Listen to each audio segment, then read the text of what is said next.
The receptionist treated him like a backpacker without knowing he was the millionaire owner of the hotel. Before we begin the story, let us know in the comments what city you are watching from. And at the end, don't forget to rate this story from 0 to 10. Enjoy the story. Emma Rodriguez nearly spilled her coffee when she saw a man walk into the Grand Plaza Hotel lobby. He looked like a scarecrow, messy hair, a big beard, a backpack that looked like it had survived 3 world wars, and dirty sneakers. No, no, no, Emma muttered as she left the front desk and rushed toward the stranger. Sir, excuse me, sir.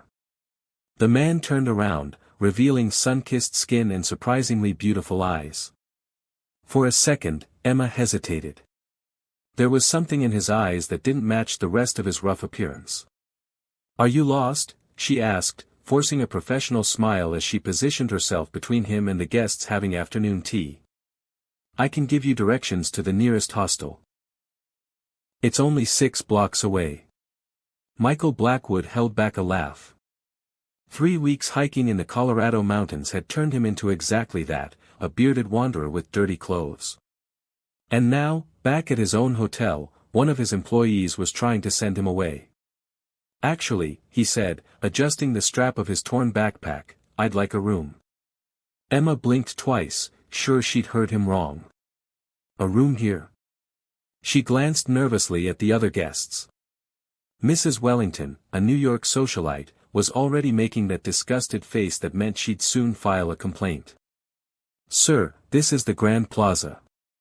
Our rooms start at $500 per night and go up from there. Michael nodded seriously. I understand. The hostel on 47th takes daily payments, Emma whispered, lowering her voice. And look. She reached into her purse and pulled out a wrinkled $5 bill. Here, for a sandwich. You look really thin. Her unexpected kindness caught him off guard. Michael looked at the bill, probably her own lunch money, and something shifted in his chest. When was the last time someone cared if he was hungry? Not the billionaire CEO, but just him. That's very kind, he said, genuinely touched. But I really do need a room. I have a credit card. Emma let out a dramatic sigh. Backpackers always cause trouble, she muttered, glancing around. All right, but if there's any problem, she made the universal, you're out, hand gesture.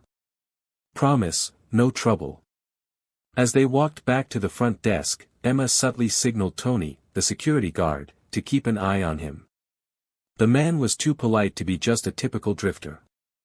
But still, better safe than sorry. Name? She asked, fingers hovering over the keyboard. Michael Blackwood. Emma typed without looking up. ID and credit card, please. Michael handed her a dusty driver's license. What type of room would you like, sir? What do you have available? Emma checked the system.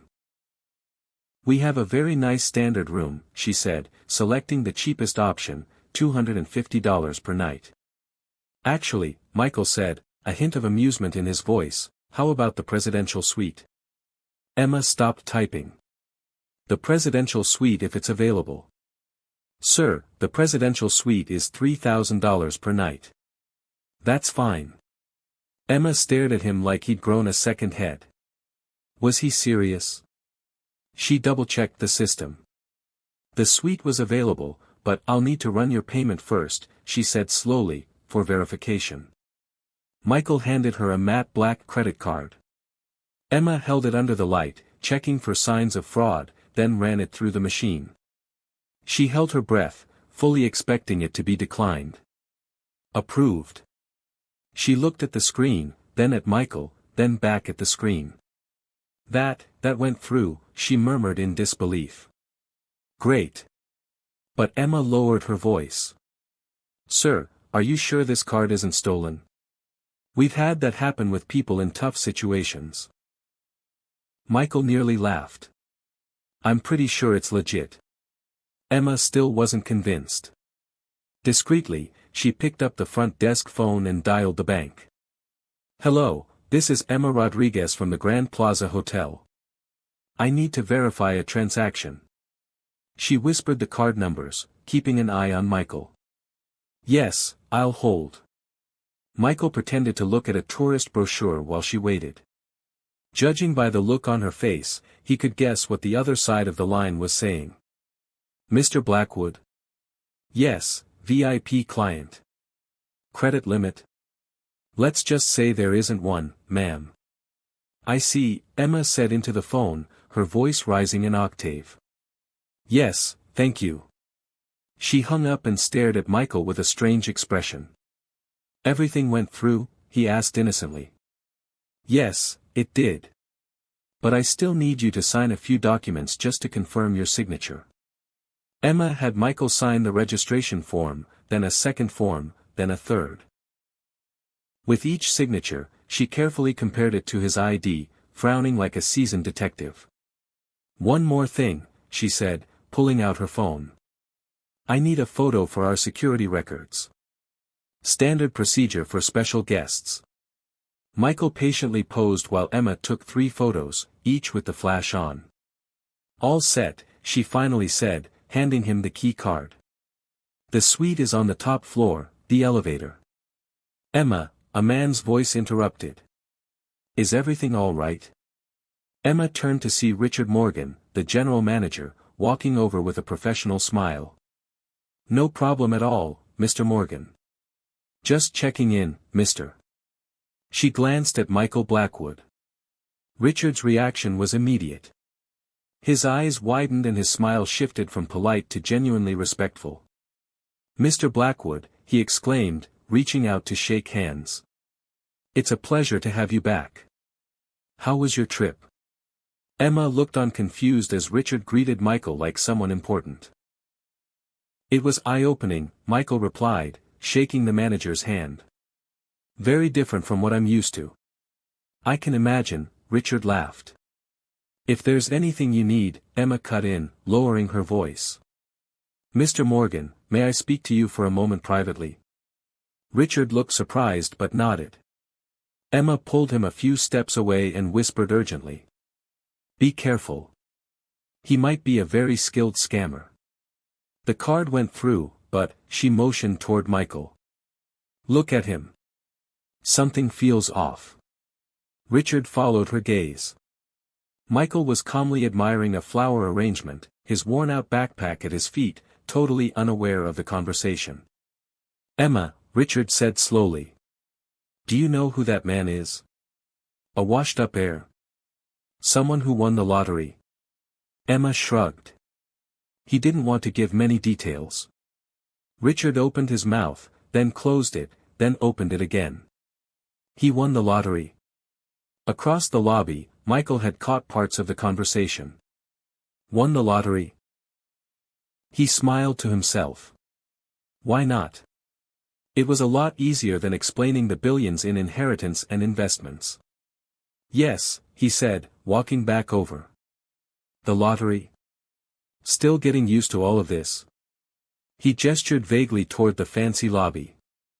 Emma nodded, satisfied her theory was correct. It made sense, a lottery winner, still new to wealth, not yet used to dressing for upscale places. Well, Richard said, still processing everything. Congratulations on the winnings. If you need any advice about investing, or actually, Emma interrupted, feeling suddenly responsible. I've already given him a few basic tips, things people with sudden wealth should know. Michael bit his lip to hold back a laugh. Emma's been very helpful. I'm sure, Richard muttered, glancing between them like he was trying to solve a puzzle. Well, Mr. Blackwood, Emma said, returning to her professional tone. Your suite is ready. Breakfast is served from 6 to 10 o'clock. Room service is available 24 hours a day, and, she hesitated. If you need help with anything, I'm always here. The sincerity in her voice touched him again. Thank you, Emma. Really?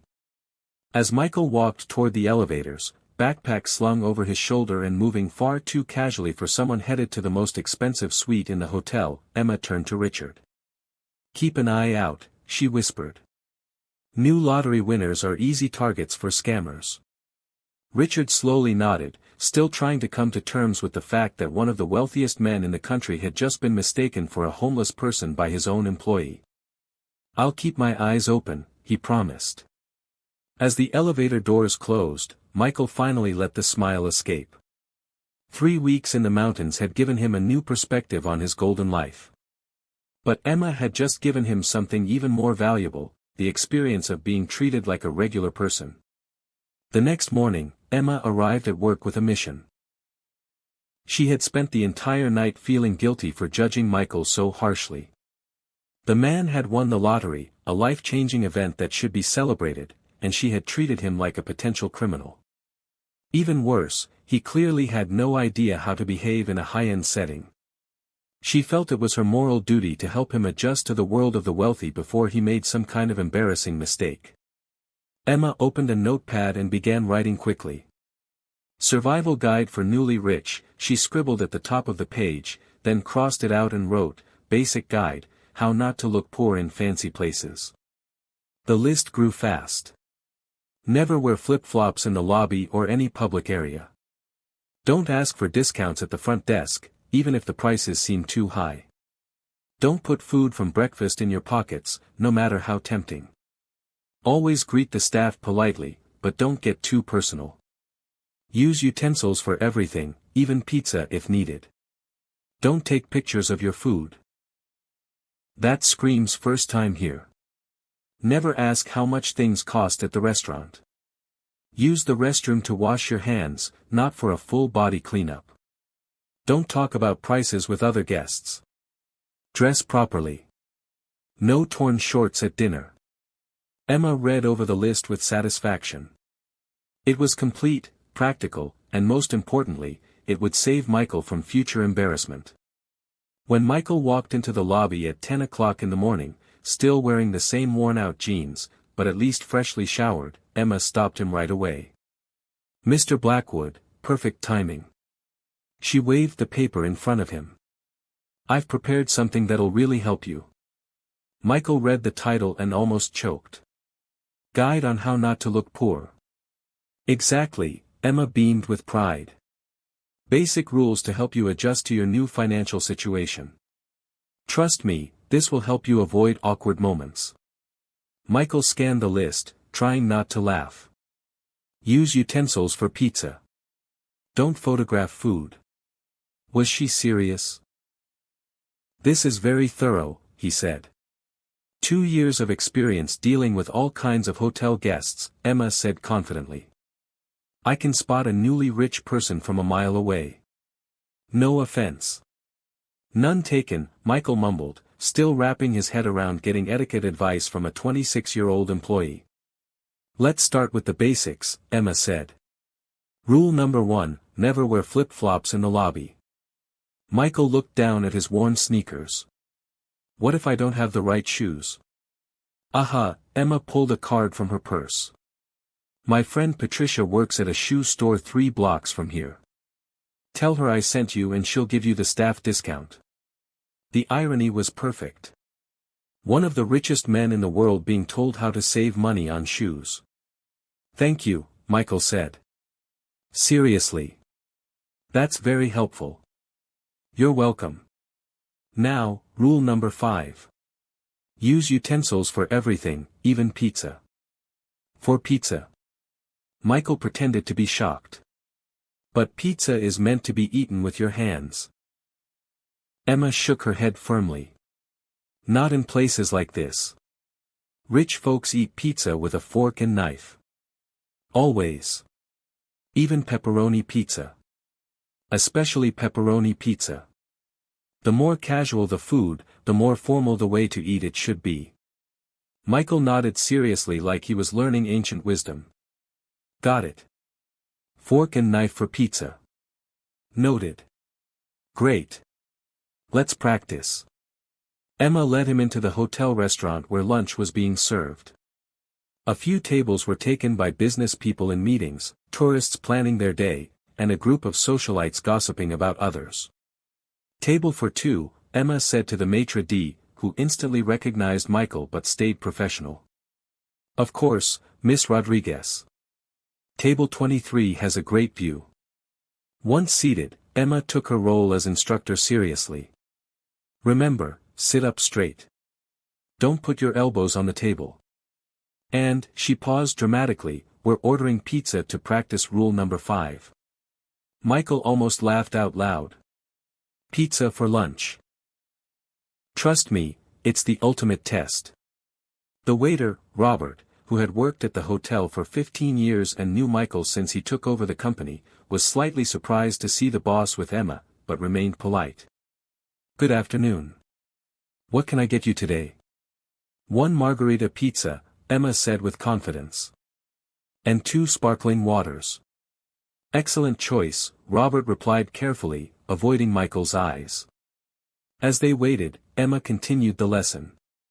Rule number 6, don't take photos of your food. That screams first time in a fancy place.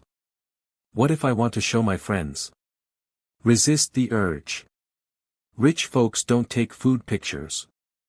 They just eat. The pizza arrived in 15 minutes, served on an elegant plate with linen napkins. Michael looked at the utensils beside the plate like they were surgical tools. Now show me, Emma said, arms crossed. Michael picked up the fork and knife with exaggerated care. He cut a tiny piece of pizza, chewed slowly, and swallowed with a thoughtful look. How is it? Emma asked. Very refined, Michael replied. At the table next to them, a middle-aged couple watched the scene with fascination. The woman whispered something to her husband, who shook his head in disbelief. Michael kept eating his pizza with a knife and fork, each movement careful and proper. He cut the slices into perfect little shapes, chewed with his mouth closed, and dabbed his lips with the napkin after every bite. Perfect, Emma whispered, glowing with pride. You're learning fast. Across the restaurant, 3 businessmen stopped talking to watch what was happening. One of them discreetly took out his phone as if documenting a rare species of human behavior. Can I ask you something? Michael said, cutting another tiny piece. Of course. Why are you helping me? Yesterday you thought I was a criminal. Emma blushed a little. Because I judged you by your appearance, and that was wrong. My grandma always said, it doesn't matter where you come from. It matters where you're going. You won the lottery. That's amazing. You deserve every chance to fit in properly. The sincerity in her voice touched Michael deeply. Here was someone truly concerned for his well-being, not knowing he already had more chances to fit in than he could ever use in one lifetime.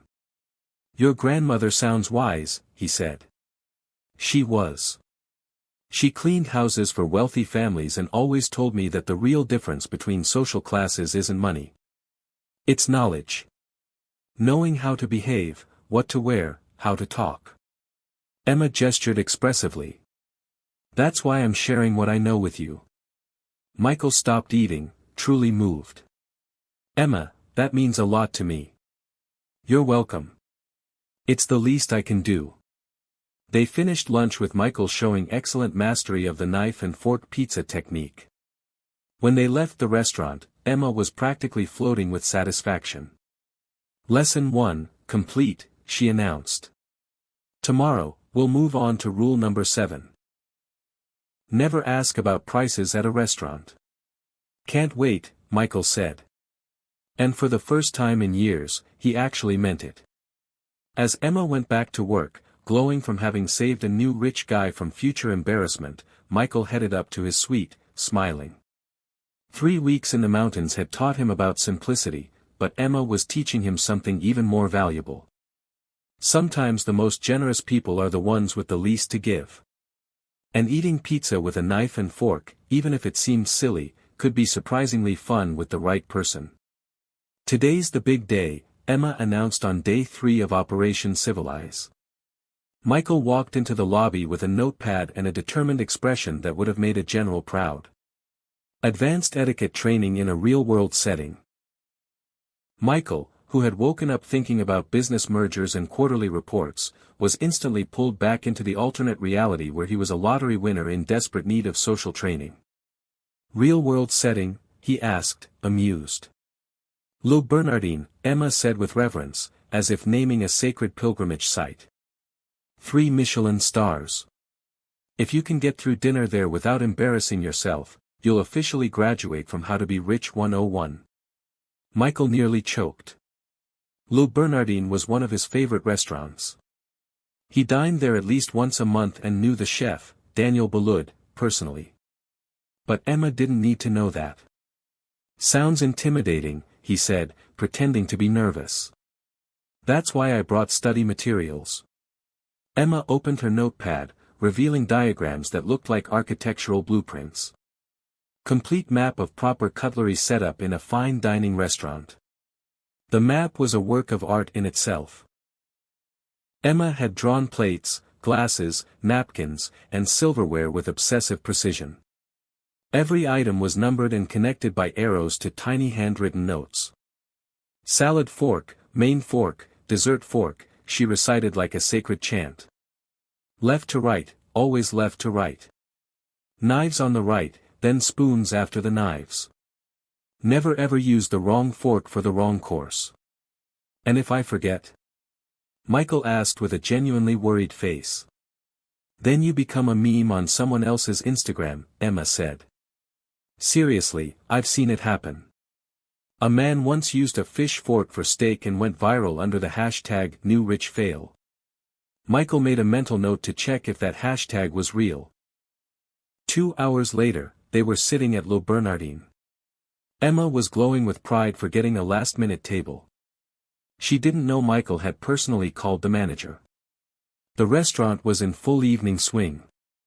Soft lighting, quiet conversations, and an atmosphere of sophistication that cost about $500 per person. Remember, Emma whispered, pretending to study the menu while watching Michael out of the corner of her eye. Sit up straight, napkin on your lap, and for heaven's sake, don't blow on the soup. People blow on soup. Michael asked innocently. Regular folks do. Rich people wait for it to cool naturally. The sommelier approached, Francois, who had known Michael for 5 years and always reserved his best wines for him.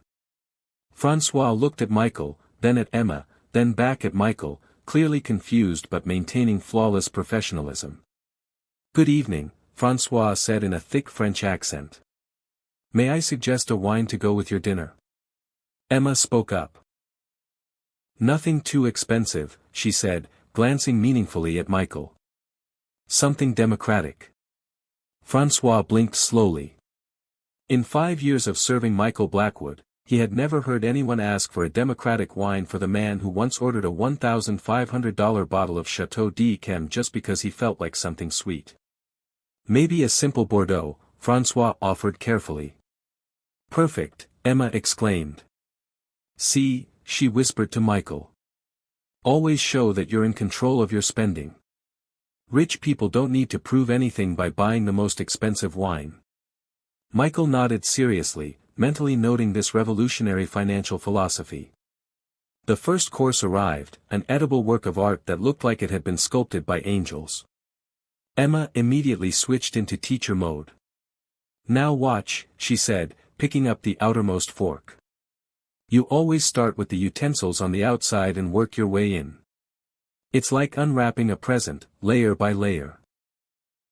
Michael followed her instructions with exaggerated focus, cutting tiny bites and chewing as if he were solving a complex math problem. Excellent technique, Emma whispered, proud as a mother watching her child take their first steps. It was during the second course that disaster struck. Michael was cutting his fish with surgical precision when he accidentally bumped his elbow into the wine glass. The red liquid spread across the table like a crime scene, staining his white shirt and creating a moment of complete silence in the restaurant. Oh no, Emma exclaimed, jumping up. Your shirt. It's nothing, Michael said. But Emma was already in full emergency mode. Come on, let's go to the restroom. We have to rinse this before it sets. She practically dragged Michael through the restaurant, passing tables where other guests watched the commotion with thinly veiled interest. Emma was so focused on the wine stain, she didn't notice how all the waiters gave slight bows as Michael walked by. "Good evening, Mr. Blackwood," murmured Robert, the head waiter. "Everything all right, Mr. Blackwood?" asked Marie, the assistant sommelier. "Need any help, Mr. Blackwood?" offered Jean-Claude, the maitre d'. Emma, busy reviewing stain removal strategies, took the greetings as a case of mistaken identity. "He's not Mr. Blackwood," she corrected automatically. "He's Mr. Michael, the lottery winner." The staff exchanged puzzled looks but kept their professional smiles. In the men's room, Emma insisted on walking him to the door. She gave Michael instructions on how to handle wine stains. "Cold water, always cold water. Hot water sets the stain," she shouted through the door. "Got it?" Michael replied, secretly impressed with Emma's domestic knowledge. When they returned to the table, the restaurant manager, Philippe Marot, was waiting with a concerned expression. "Mr. Blackwood," Philippe said, completely ignoring Emma's presence. "I'm terribly sorry about the incident. May I offer you a fresh shirt? We have a few designer pieces in our VIP wardrobe." Emma looked at Philippe, then at Michael, then back at Philippe. "Excuse me," she interrupted, "but you've got my friend confused with someone else. This is Michael, not Mr. Blackwood." Philippe looked genuinely puzzled. "But, madam, this is definitely, understandable mistake," Michael cut in quickly, giving Philippe a look that clearly said, "Don't blow the cover. It happens more often than you'd think." After 15 years in fine dining, Philippe had learned that the whims of ultra-wealthy clients were often impossible to explain. If Michael Blackwood wanted to pretend he wasn't Michael Blackwood, who was he to argue? "Of course," Philippe said slowly. "My mistake, Mr. Michael, may I still offer the new shirt?" "That won't be necessary," Emma said firmly. "We managed with cold water and basic home cleaning techniques." After Philippe left, clearly confused but maintaining professional dignity, Emma turned to Michael with a satisfied look. "See, that's exactly the kind of embarrassing situation we're trying to avoid. Waiters in fancy places can be very presumptuous. They assume any well-dressed customer is some kind of celebrity." "Very insightful," Michael agreed. "Now, where were we? Oh, yes. Fish cutting technique. The secret is a 45 degrees angle." The rest of the dinner went on with Michael receiving subtle greetings from all the staff, while Emma continued her mission to teach him, completely unaware that she was giving etiquette lessons to a man who probably dined at places like that more times in a month than she had in her entire life. When they finally left, Emma was beaming. "Mission accomplished," she announced. "You behaved like a true gentleman. Well, except for the wine incident, but that could happen to anyone." "Thanks for your patience," Michael said sincerely. "You're welcome." As they walked down the street, Emma chatted away about plans for the next phase of Michael's transformation. He couldn't stop smiling. It had been years since he'd had so much fun, and it was all thanks to a determined receptionist who had decided to save him from himself. The fact that she was saving him from problems he'd solved decades ago only made it more entertaining. "We need to talk about your wardrobe," Emma declared the next morning, showing up in the lobby with the determination of a general planning the Normandy invasion. "You can't keep looking like you just walked out of a wildlife documentary." Michael looked down at his clothes, faded jeans, a cotton t-shirt, and the same worn-out sneakers that had caused such a stir 3 days ago. To be fair, Emma had a point.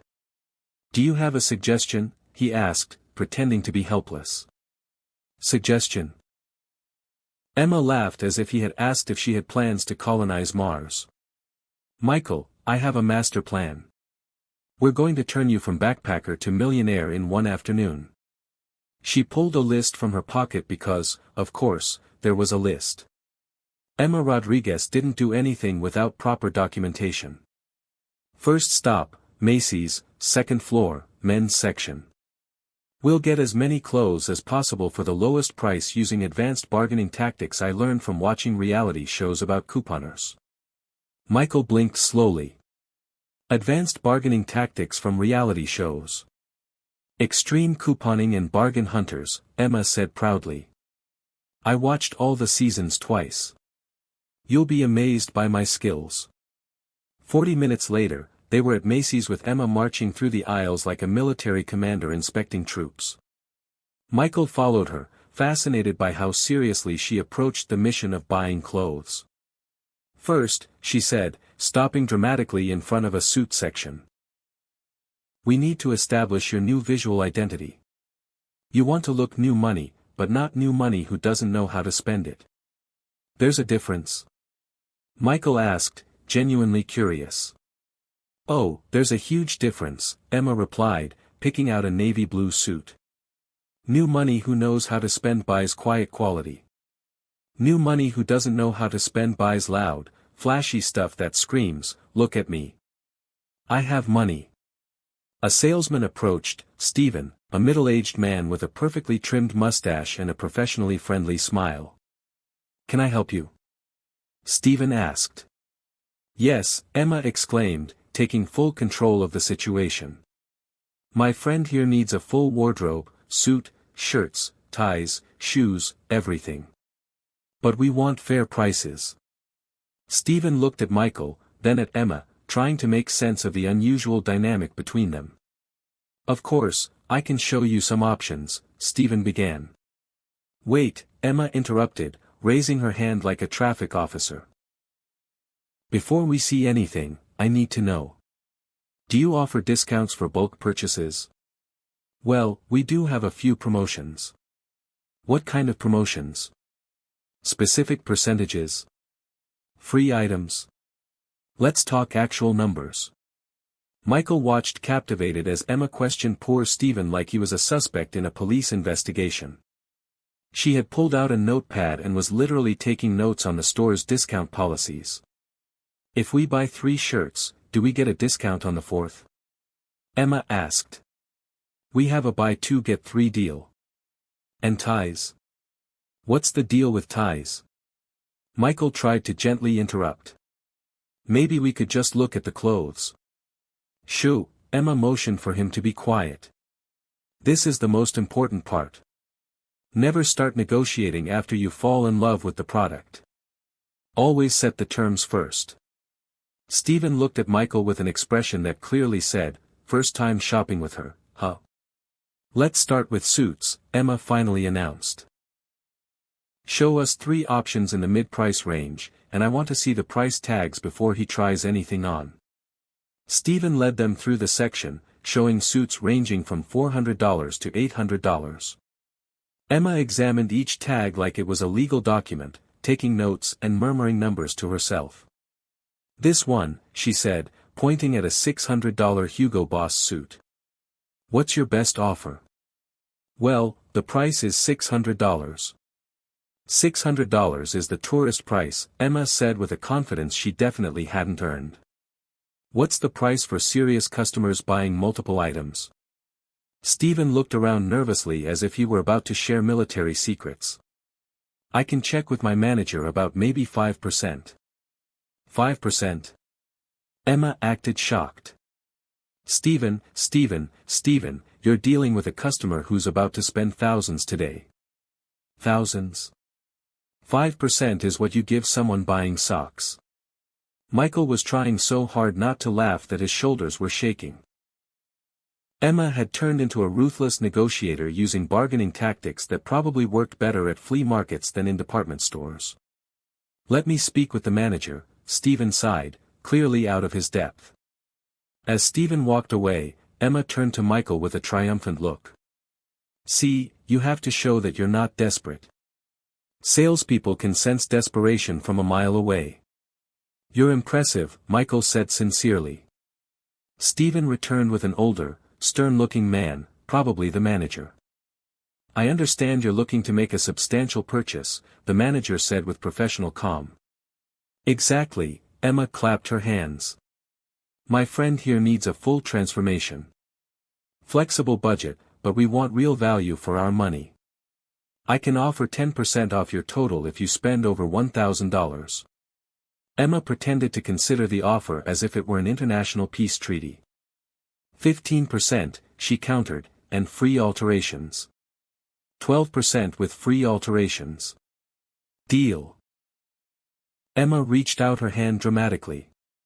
2 hours later, Michael stood in front of the fitting room mirror wearing the Hugo Boss suit, a crisp white shirt, and a blue silk tie.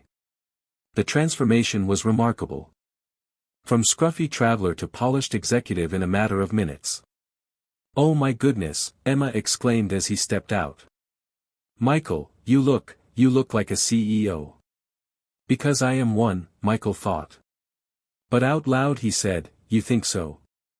"Think so? I'm sure. Stephen will take it all. The suit, 3 shirts, 2 ties, and those black Oxford shoes." Stephen started calculating the total. "We're at $2,040 before the discount." "And with our negotiated discount?" Emma asked eagerly. $1,836. Emma turned to Michael with a smile bright enough to light up Times Square. "We saved over $200. $200, Michael." "Impressive," Michael agreed, pulling out his credit card. "But wait," Emma said, grabbing his arm. "Let me try one more thing." She turned to Stephen. "That $200 tie my friend was looking at. What's the best price you can do?" Stephen looked at the Hermes tie Michael had casually mentioned. "Well, the general discount already applies." "Come on, Stephen. A $200 tie for a purchase close to $2,000. You can do better than that." After another 10 minutes of intense bargaining, Emma got the price down to $150. "Victory," she cried, doing a small victory dance in the middle of the store. $50 off a tie. I'm a bargain genius. Michael paid the bill, smiling as Emma proudly shared her negotiation tactics with every employee who would listen. "The trick," she explained to a passing cosmetics saleswoman, "is never accept the first price. Never. There's always room to negotiate if you know how to push." As they left the store, Emma carrying several shopping bags like war trophies, Michael quietly excused himself to use the restroom. In reality, he went back to Stephen. "The difference my friend negotiated," Michael said quietly, handing over $300 in cash. "You can keep it as a tip. She worked hard and deserves to feel like she got a real win." Stephen looked at the money, then back at Michael. "Sir, this is very generous." "And Stephen?" Michael smiled. "If she ever comes back here, make sure she always gets the discount she asks for. She's got a good heart." When Michael rejoined Emma on the sidewalk, she was still glowing with victory. "Michael, do you realize what we just did? We turned you into a refined man and saved a fortune. I should seriously think about becoming a personal shopper." "You really should," Michael agreed, watching as Emma arranged the shopping bags with a kind of proud motherly care.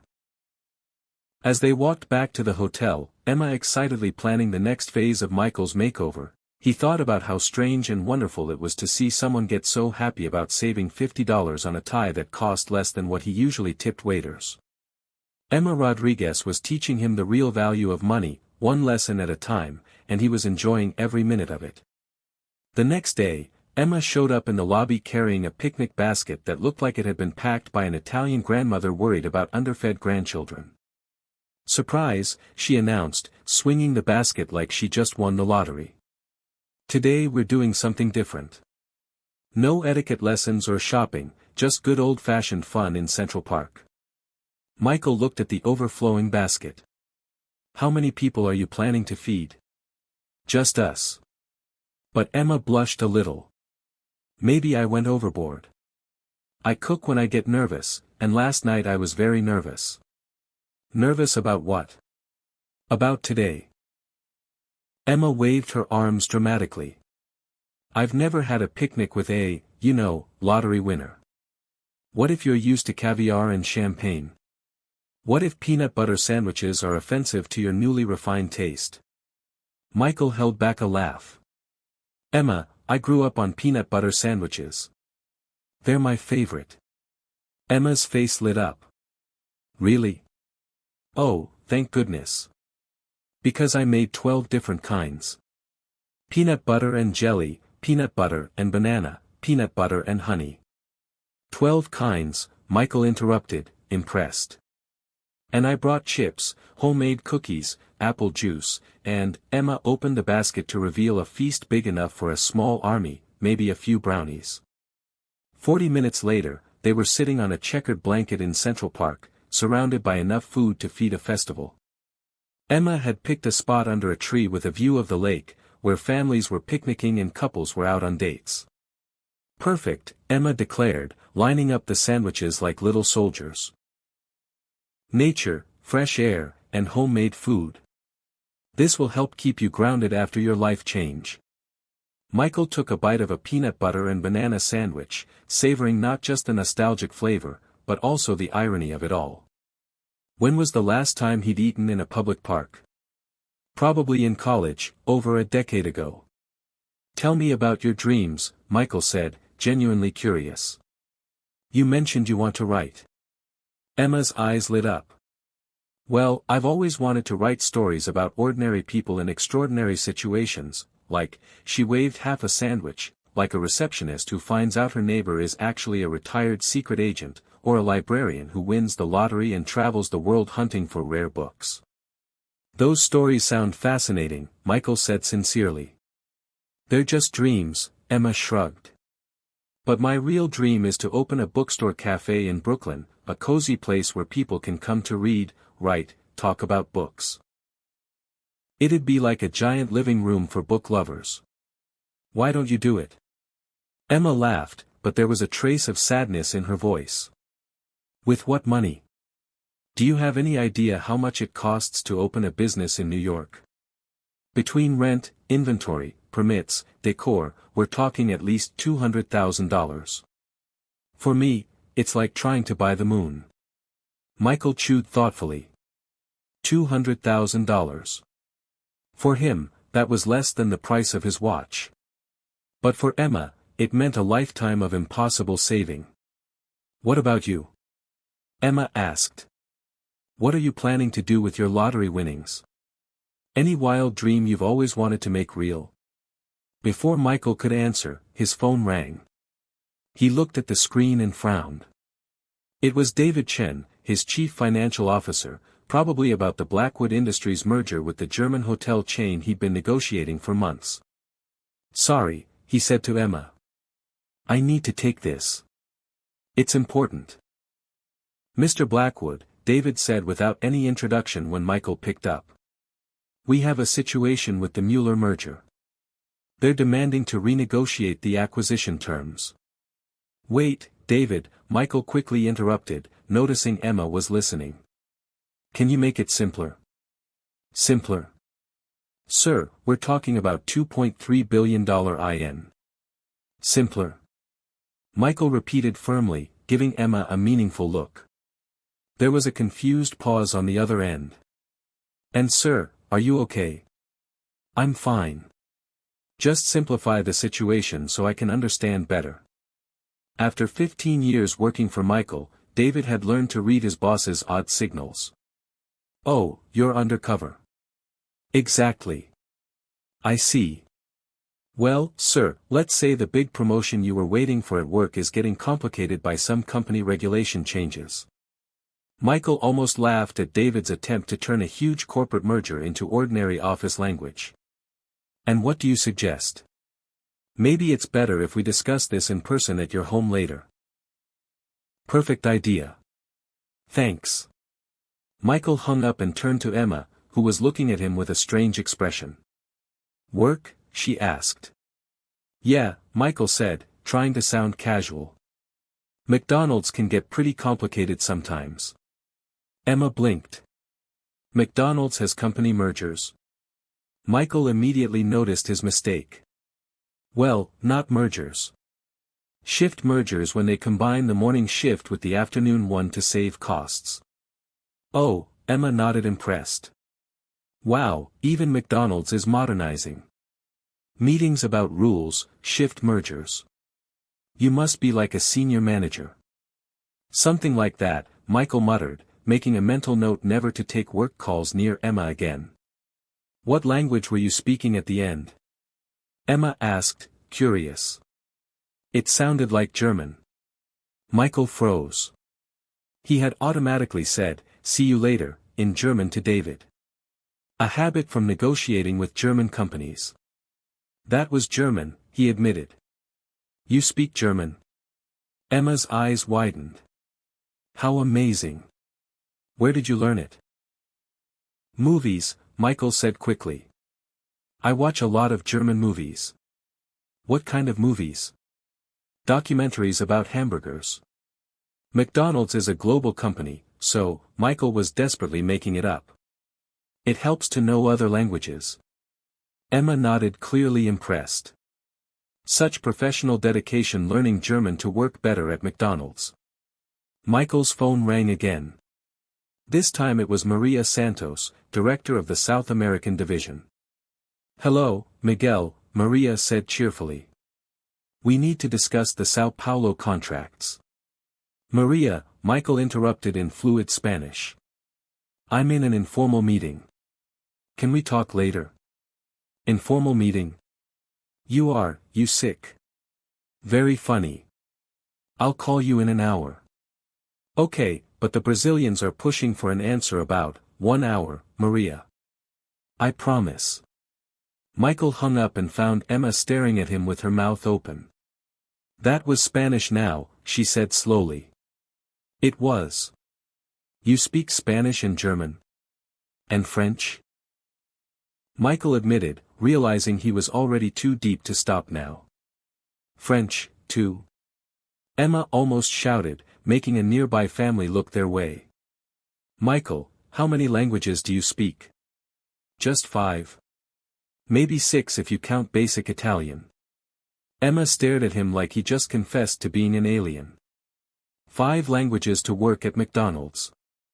Well, Michael searched desperately for a believable excuse.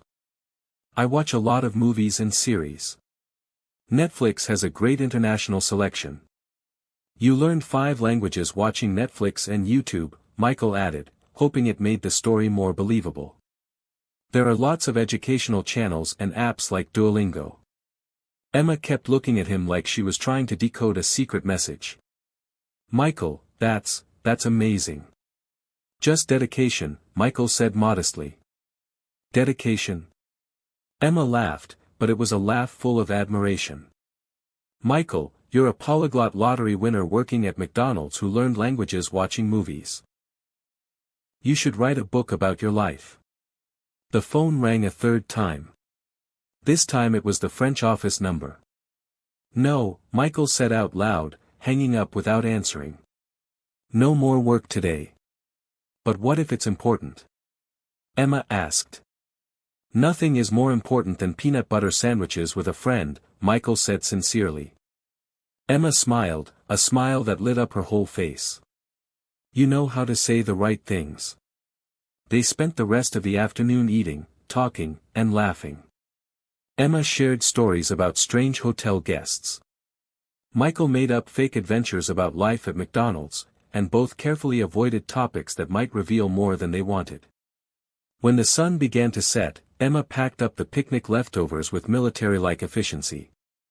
Best day in weeks, she declared. Thanks for letting me do this. Thanks for inviting me, Michael replied. It's been a while since I relaxed like this. As they walked back through the park, Emma suddenly stopped. Michael, yes. Promise me that if fame goes to your head, you won't forget normal people like me. Michael looked at her.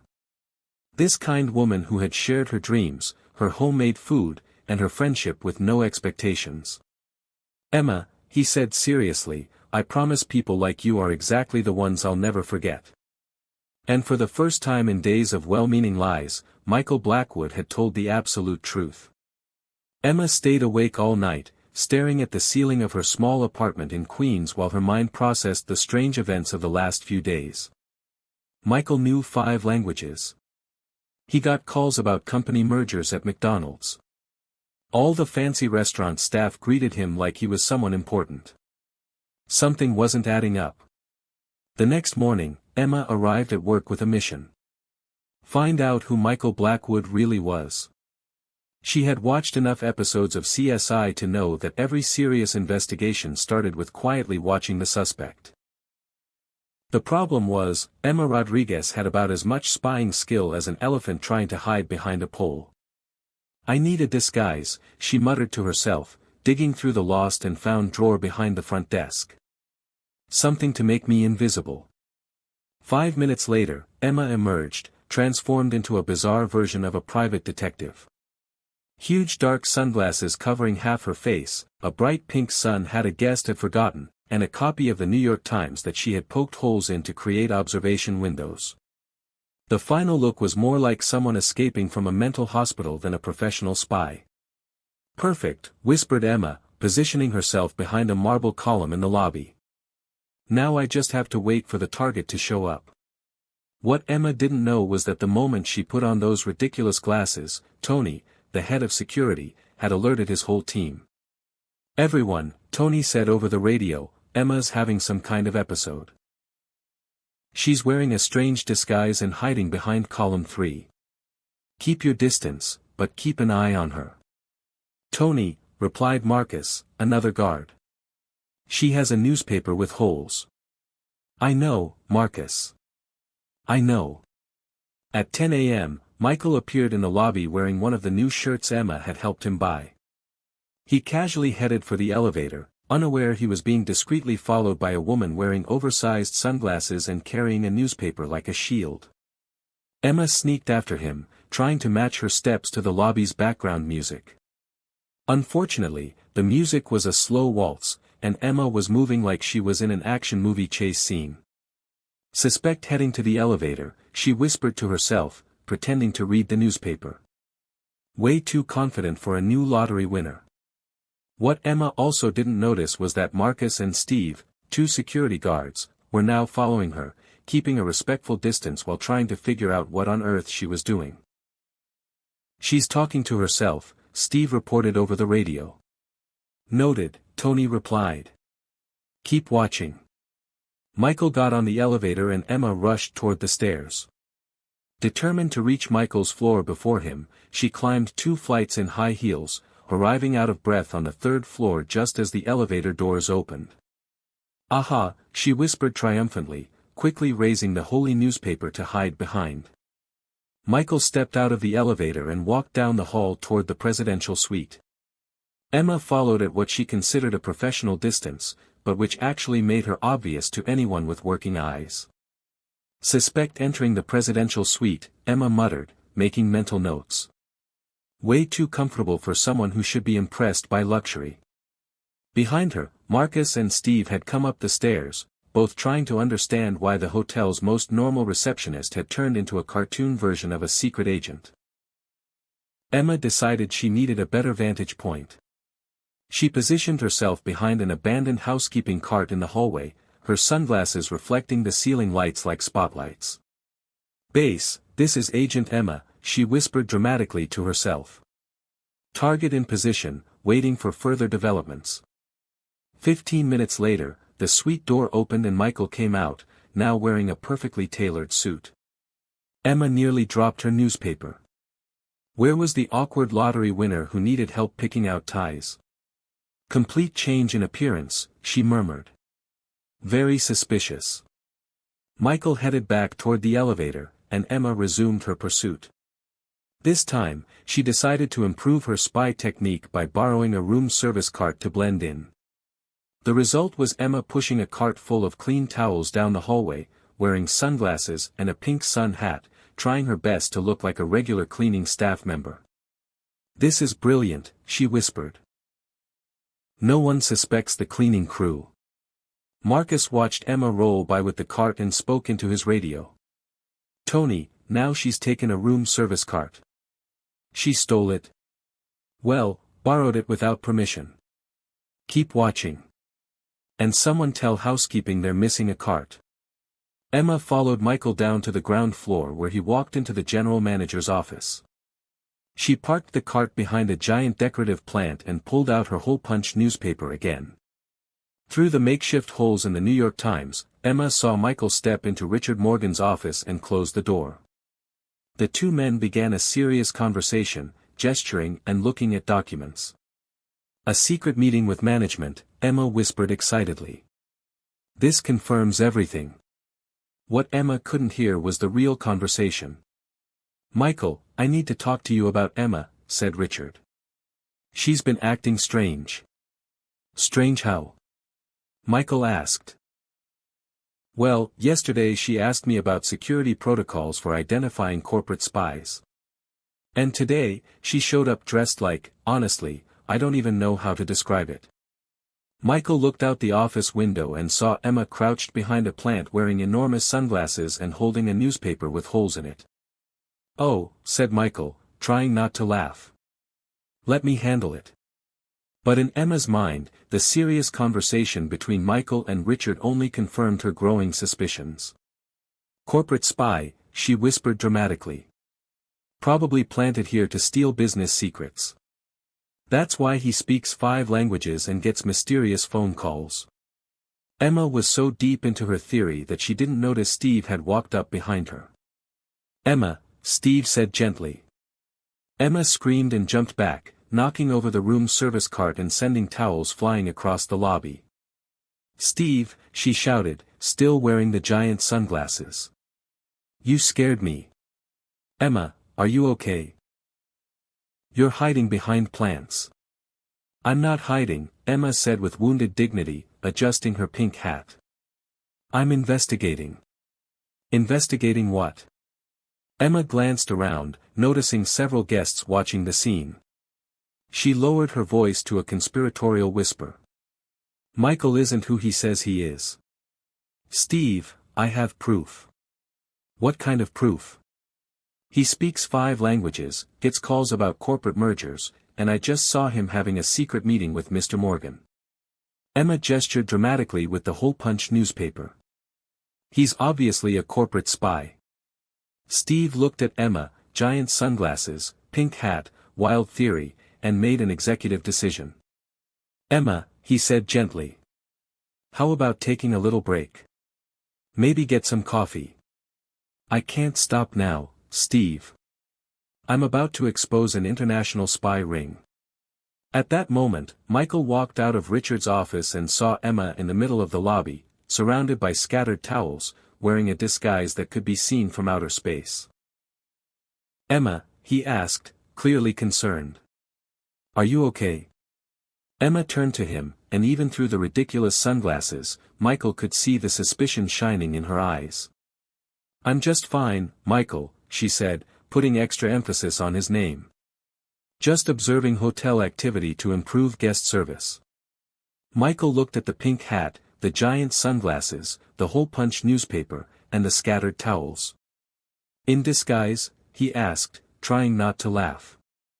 "It's not a disguise," Emma protested. It's an alternative uniform for behavioral observation." And that was the moment Michael Blackwood realized his little joke had created a monster, and Emma Rodriguez completely convinced she had uncovered an international conspiracy, and he had no idea how to fix it without telling the truth. After the whole spy disguise incident, Michael knew he had to do something drastic before Emma called the FBI to investigate what she thought was a case of corporate espionage. The solution he came up with was risky. "A romantic dinner," he muttered to himself as he made the arrangements. "Well, not exactly romantic. More like a thank-you dinner that might seem romantic depending on how the moon hits the table." Michael had asked the staff to set up the hotel's private rooftop terrace, a space usually reserved for corporate events and celebrity weddings. But instead of going all out with baccarat crystal and imported orchids, he gave very specific instructions. Make it look like a lottery winner tried to plan something fancy. The result was a strange mix of genuine simplicity with unintentional touches of luxury that Michael just couldn't completely hide. Emma showed up at the terrace at 7 p.m. wearing the nicest dress she owned, a simple black one she had bought on clearance 2 years ago. When she saw the setup, her suspicions about Michael momentarily vanished, replaced by pure surprise.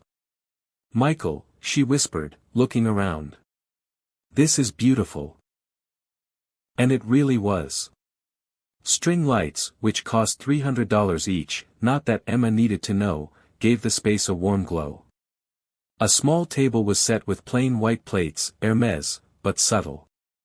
And there were candles, $400 handmade ones that smelled like Himalayan jasmine, but looked completely ordinary. "I wanted to thank you," Michael said, clearly nervous. "For everything you've done to help me, the makeover, the etiquette lessons, the advice. Without you, I'd still be trying to eat pizza with my hands." Emma laughed, and the last of her doubts melted away. This didn't feel like a corporate spy. It felt like a genuinely grateful man. "You didn't have to do all this," she said, touched by the gesture. "I wanted to," Michael replied sincerely, and he meant it. He truly wanted to thank Emma, even if his reasons were more complicated than she knew. Dinner started off perfectly. Michael had ordered food from the hotel restaurant, but asked for simple dishes, grilled salmon, pilaf rice, and steamed vegetables. Nothing too fancy that might raise questions about his comfort with fine dining. "So," Emma said as they ate, "sorry about earlier today. I guess I got a little paranoid." "Paranoid about what?" Michael asked innocently. "Well," Emma blushed. "Promise you won't laugh." "Promise." "I kind of thought you might be a corporate spy." Michael nearly choked on his salmon. "A corporate spy? I know. I know. It sounds ridiculous now, but you speak all those languages. You get mysterious phone calls. And," Emma waved her fork around, "everyone seems to know who you are, like you're famous or something." "Maybe I just have one of those familiar faces," Michael offered. "That must be it," Emma agreed, relieved to finally have a rational explanation. "Like Tom Hanks, everyone swears they've met him." They kept talking and laughing, the mood getting more and more relaxed. Emma shared stories about her family, her dreams of becoming a writer, and her theories about why wealthy hotel guests always made the most impossible requests. "Last week," she said, waving a spoonful of rice, "a woman asked me to make it rain less because it was ruining her honeymoon, like I control the weather." Michael laughed out loud. "And what did you say?" "I told her I'd check with the weather department." Emma made air quotes with her fingers. "She was happy and tipped me $5. That's when disaster struck." Emma was making dramatic hand gestures to show how she had called the climate control department when her elbow hit the lemon butter sauce. The plate tipped, spilling yellow sauce all over the front of her black dress. "Oh no," Emma shouted, jumping up. "My dress. It's the only nice one I have." Michael immediately stood up and took off his shirt without thinking. "Here, use this to clean it up." Emma gratefully took the shirt, far too focused on the sauce disaster to notice what Michael had just handed her. If she had looked more closely, she might have noticed the smaller Menegildo Zegna tag, or the fact that the fabric felt like smooth Italian silk worth $800. "Thank you," she said, immediately starting to blot the sauce from her dress. Using Michael's shirt, Michael watched in silent horror, trying not to show it as Emma used his very expensive shirt like it was a kitchen towel. She scrubbed the stain vigorously, then wiped her hands on the shirt and even used one sleeve to dab some drops that had landed on the table. "I think I got most of it out," she said, checking her dress. "Your shirt is super absorbent." Michael swallowed hard. The shirt now looked like a yellow map of Italy with lemon sauce stains forming abstract patterns on what used to be pristine silk. "I'm glad it helped," he managed to say. "I'll wash it and bring it back tomorrow," Emma promised, still completely unaware of the value of the garment she was steadily destroying. "Butter sauce comes out pretty easily if you know the right trick." "Don't worry about it," Michael said quickly, picturing Emma tossing the shirt into a regular washing machine with bargain detergent. Emma, feeling like she'd ruined the evening, began apologizing over and over. "Michael, I'm so sorry. I messed up the whole night. You put together this beautiful dinner, and she motioned to the stained dress and ruined shirt. I'm a disaster when it comes to fancy situations. Emma, Michael said firmly, you didn't ruin anything. Accidents happen. But your shirt, it's just a shirt. A shirt that cost more than Emma's monthly salary, but still just a shirt. Emma looked at him with admiration. You're very understanding. Most men would have been upset. Why would I be upset over a little sauce? Because, Emma hesitated, well, that shirt must have cost at least $50. Even for someone who just won the lottery, $50 is still a lot. Michael nodded seriously. That's true. $50 is a fair amount. Emma felt even worse. Look, I'll buy you a new shirt. It might take me a few weeks. I'll have to save up. But Emma, no, Michael interrupted. It was an accident. And besides, he smiled, it was worth it just to see you in action with your stain fighting skills. You've got some very enthusiastic techniques. Emma laughed, finally relaxing. I learned from my grandmother. She used to say, any stain can be removed if you're determined enough. Your grandmother was a wise woman. They finished dinner with Emma still wearing the $800 Italian silk shirt tied around her waist like an apron, occasionally wiping her hands on it whenever she picked up something that might stain. Michael watched every move like someone witnessing a car crash in slow motion, unable to stop it, but oddly fascinated. When they finally said goodbye, Emma was still wearing the shirt. That was the loveliest night, she said sincerely. Thank you for showing me that lottery winners can be regular people. Thank you for showing me that regular people can be extraordinary, Michael replied. After Emma left, Michael stood alone on the terrace looking at the lemon sauce stains still on the table. He pulled out his phone and called his personal assistant. James, I need you to order 12 more of those blue Zegna shirts I always wear. I have a feeling I'm going to need them. 12, sir, may I ask why? Michael looked out at the city lights, thinking about Emma likely trying to clean lemon sauce out of Italian silk in her tiny laundry room.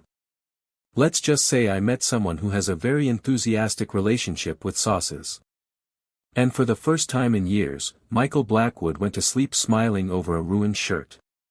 The next morning, Emma woke up still smiling about the dinner.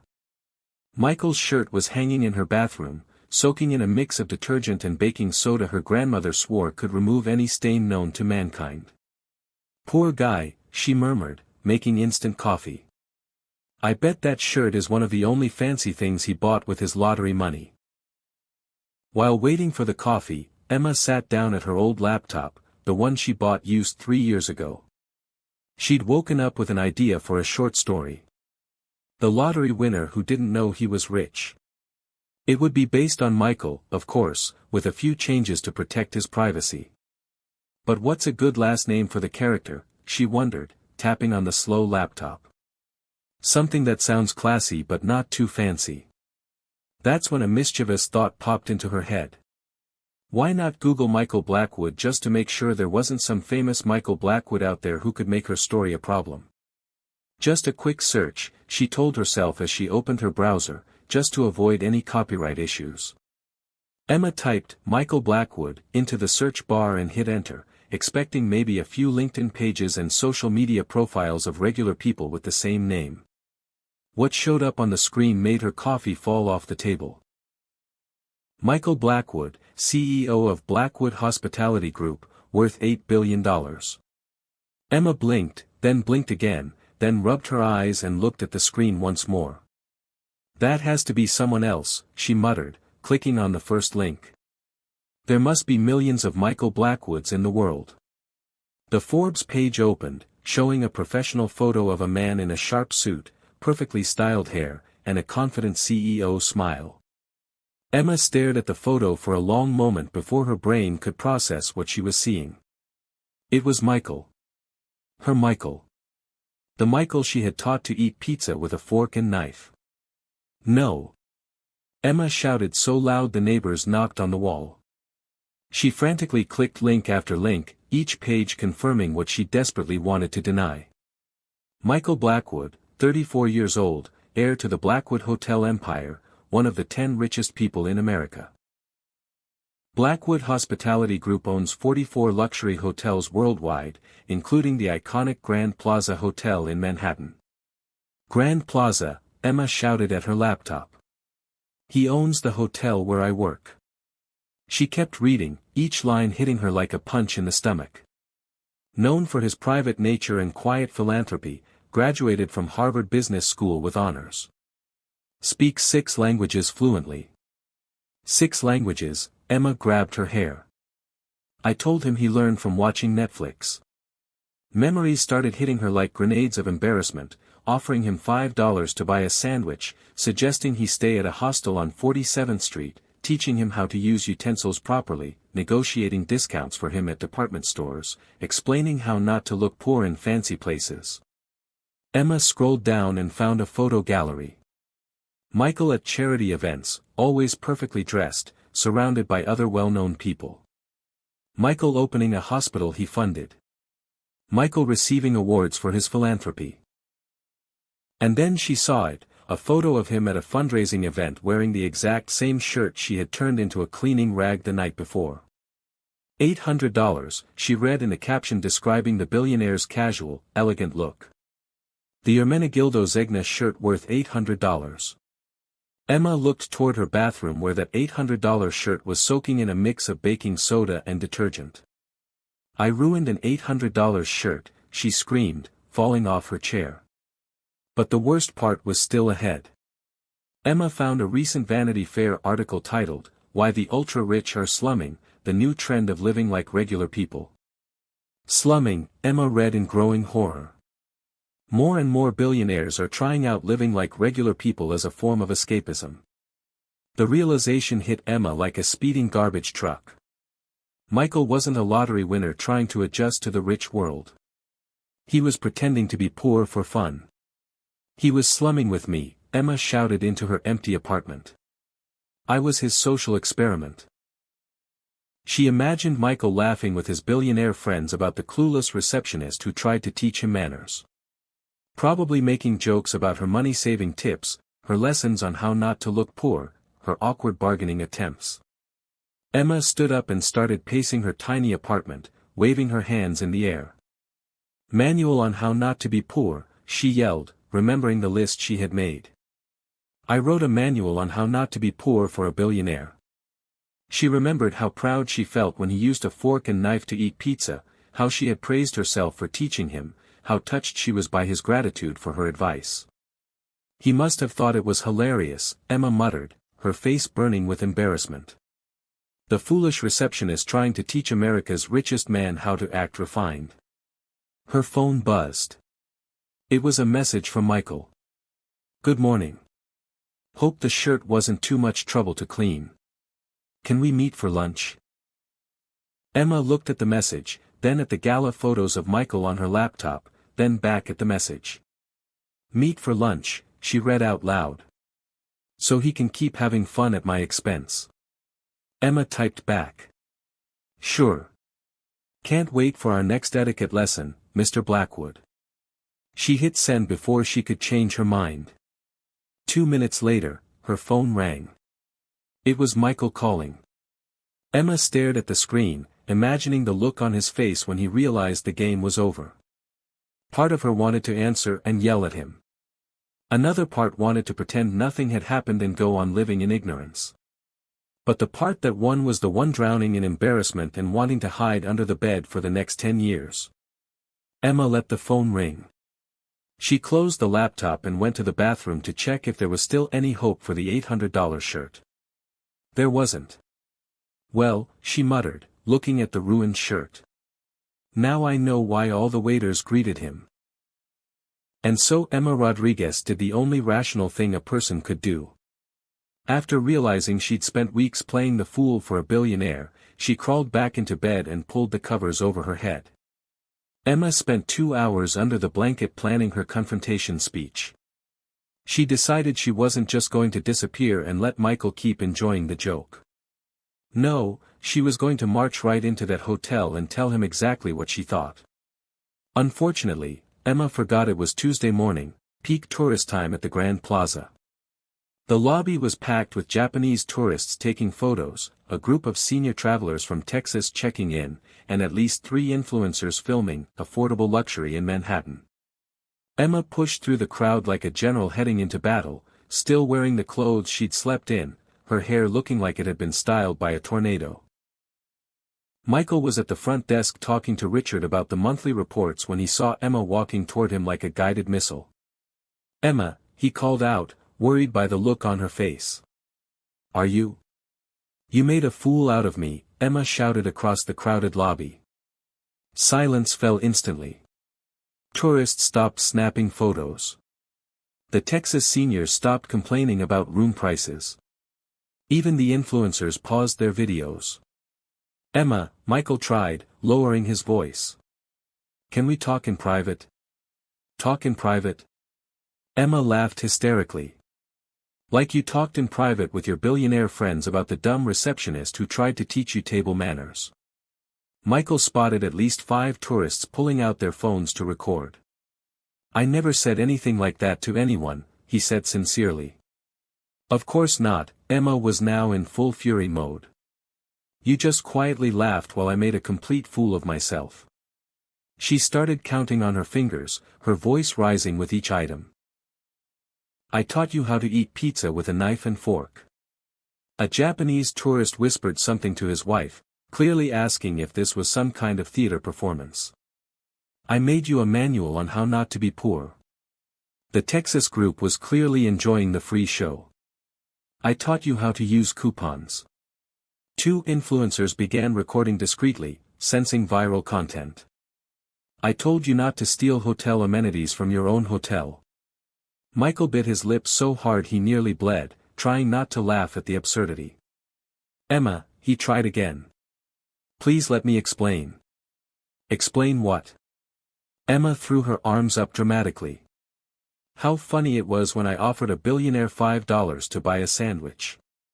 The crowd murmured. "Billionaire," someone whispered. "Or how hilarious it was when I suggested you stay at a hostel." Emma went on, now holding the audience in the palm of her hand. "Or when I bargained like crazy to get you a discount on your $200 tie." Michael noticed Richard standing behind the counter watching the scene like it was a live soap opera. "And the best part," Emma continued, voice dripping with sarcasm, "was when I explained why rich people are out of touch with reality, to one of the richest men in America." A tourist started clapping, thinking it was part of the hotel's entertainment program. "Emma, please," Michael took a step closer. "No," Emma held up her hand like a traffic cop. "Don't come near me. I can't believe I fell for your act." "It wasn't an act." "It was?" "It was what? A social experiment? A charity project? A way to feel better about yourself by pretending to be normal?" Michael opened his mouth to answer, but Emma wasn't finished. "Oh, and thank you for ruining my favorite blouse with lemon sauce on an $800 shirt that I used as a cleaning rag." The crowd murmured again. $800 for a shirt was impressive, even for wealthy tourists. "Wait," Michael said confused. "You ruined your shirt." "Your shirt?" Emma shouted. "I ruined your $800 shirt using it to wipe up sauce." Michael blinked. "Emma, you didn't ruin anything. I have dozens of those shirts." That was clearly the wrong thing to say. "Dozens?" Emma almost exploded. "You have dozens of $800 shirts." Richard discreetly signaled security to take position, not to restrain Emma, but to manage the growing crowd. "And you know what else?" Emma went on, clearly running on pure emotional exhaustion. "I bet you even had my life investigated. You checked my financial background just to make sure I was poor enough for your slumming experiment." Michael froze. Emma saw the look on his face and her world collapsed. "You did investigate me," she said quietly. All the anger turning into deep pain. "You really looked into my life." "Emma, It's standard security protocol. Security protocol? Emma shouted now with tears in her eyes. You violated my privacy just to have fun with me. The crowd murmured uncomfortably. This had stopped being entertainment. It was clearly something personal and painful. I never meant to hurt you, Michael said honestly. But you did, Emma said, her voice cracking. You made me feel special, like I was helping someone, and the whole time I was just entertainment. Emma looked around, realizing for the first time that dozens of people were filming and taking pictures. Perfect, she muttered. Now I'm going to be a meme, too. And then Emma Rodriguez did the only thing a person with dignity could do after finding out she'd been tricked by a billionaire in front of 50 tourists with cameras. She turned around and marched out. She tripped on the revolving door, gathered herself, and marched out again. The crowd erupted in murmurs and camera flashes. Michael stood in the lobby, surrounded by curious tourists and the sound of Richard urgently whispering into his radio about damage control. And for the first time in his life, Michael Blackwood felt like the poorest man in the world. Emma returned to the hotel 3 hours later, wearing clean clothes and carrying a resignation letter she had written and rewritten 7 times. She had decided her only option was to leave with dignity, hand in her notice formally, and disappear from the face of the earth. The lobby was still busy, but thankfully there were no crowds recording epic confrontations. Emma marched straight to the front desk where Richard was working. Mr. Morgan, she announced dramatically. I'm here to hand in my resignation. Richard looked at the letter, then at Emma, and let out a deep sigh. Emma, you don't have to. Yes, I do, Emma declared, her voice echoing through the lobby. I can't keep working in a place where I was humiliated by. She looked around and lowered her voice into a theatrical whisper. Certain billionaires who think it's fun to fool innocent employees. A few guests glanced in their direction with curiosity. I accept your resignation, Richard said gently. But I wish you'd reconsider. Never, Emma slapped her hand on the desk. My dignity is worth more than any job. She turned to leave dramatically, her hair flying behind her like in a movie. Unfortunately, Emma had forgotten she was wearing new shoes with smooth soles. Her feet slipped on the polished marble floor of the lobby, and she stumbled spectacularly, her arms spinning like helicopter blades as she tried to regain balance. Michael, who had quietly entered the lobby hoping for a chance to speak to her, instinctively stepped forward to help. Emma, he called, reaching out to catch her. No, Emma shouted back, rejecting his help with such force that she lost her balance even more. I don't need your help. She flailed her arms to push Michael away, completely lost her footing, and fell backward straight into the decorative fountain in the center of the lobby. The splash was epic. Emma surfaced from the fountain like a very angry mermaid, soaking wet with a water plant hanging from her hair and looking like she'd been attacked by an octopus. The entire lobby froze. Tourists, staff, guests, everyone was staring at Emma sitting in the fountain, dripping and radiating absolute indignation. I'm fine, she shouted to no one in particular, trying to keep her dignity while pulling seaweed off her face. Perfectly fine. Michael stepped toward the fountain. Emma, let me help.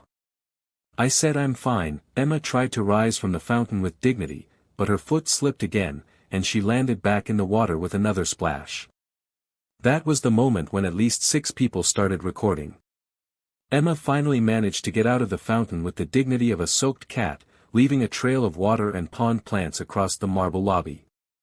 I'm going home now, she announced, trying to sound dignified despite dripping with chlorinated water.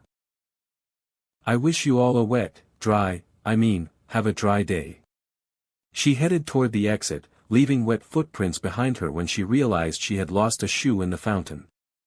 Emma looked at the shoe floating among the lily pads, then at the crowd watching, then at Michael, who was clearly trying not to laugh. You can keep the shoe, she said with as much dignity as she could gather. Consider it a farewell gift. And so Emma Rodriguez walked out of the Grand Plaza Hotel, limping on one foot, leaving behind a trail of water, a floating shoe, and what would soon become the most viral video of the week.